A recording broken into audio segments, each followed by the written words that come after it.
let me go ahead and I'm going to recognize some folks first. The delegate from Fairfax, Delegate Simon. Mr. Speaker, I rise for a point of personal privilege. The delegate has the floor. Mr. Speaker, members of the House, it's no secret, I think we've all watched the headlines, that the new administration is off to a bit of a rough start. The governor started out with a call for unity, said now is the time to bring people together. But all of his actions thus far, in my estimation, the estimation of many observers, have served to actually push us further apart.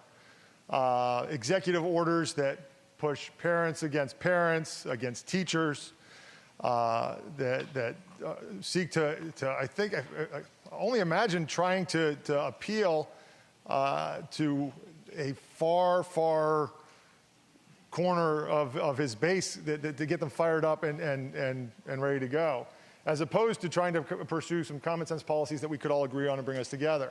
And Mr. Speaker, we've talked about some of those on the floor. We've heard about the mask mandates and the dubious legal basis upon which these executive orders are laid. But I think, hopefully, we in this House can come together over one of the governor's more recent and more provocative measures. He was on the radio the other day promoting an email tip line to encourage people to report on teachers that violate some unknown doctrine of what is an appropriate thing to be teaching in the classroom.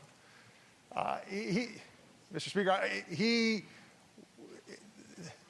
is asking, it's scary. It is scary, Mr. Speaker, to those of us that have studied history in school, that have had an education on some divisive topics. I can't tell you, Mr. Speaker, my father tweeted about this, because it reminds any of us who've studied history of some really unpleasant periods in the world's history where you have governments encouraging their citizens to rat each other out, to report violations of the doctrine of the state that's approved, what the state is allowed to teach, what you're allowed to say and not say in a classroom.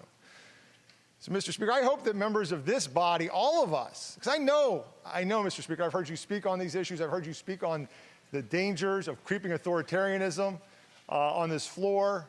And I hope that we'll all recognize that this is not a policy that's appropriate here in the Commonwealth of Virginia. It's not something we want people to do. Mr. Speaker, we have a problem recruiting teachers to work in Virginia's classrooms. So to tell them now that you've got to watch out, you got to be on your toes, because you never know who in that classroom might take offense or might be made uncomfortable by something you're trying to teach. When you're trying to teach a particularly problematic period of history, you might be reported to the authorities in Richmond.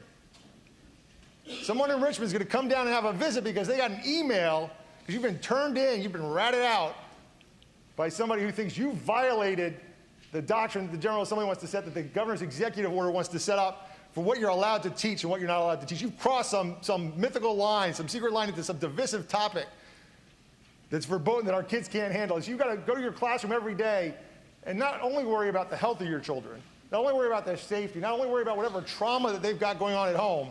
Now you've got to worry that one of them might be sending messages to Richmond to tell them you violated the party orthodoxy. Mr. Speaker, I know that you guys must be troubled by this. I know we can't be the only ones on this side of the aisle that are concerned about where this is leading and what this is reminiscent of. I know y'all are uncomfortable. I know that it's hard to stand up to a governor of your own party, believe me. I remember 2016, our governor had a bill on secrecy of lethal injection, wanted to make it easier to do capital punishment.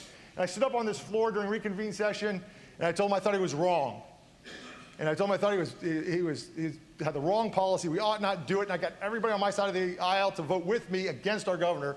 It was a matter of conscience. Mr. Speaker, I know that you all don't believe in anonymous tip lines. I know you don't want citizens pitted against teachers, parents against teachers, against school boards, parents against each other. I know that it makes you all as uncomfortable as it does. I hope that you'll stand up to your governor and tell him he's got this wrong. He's gone too far, Mr. Speaker.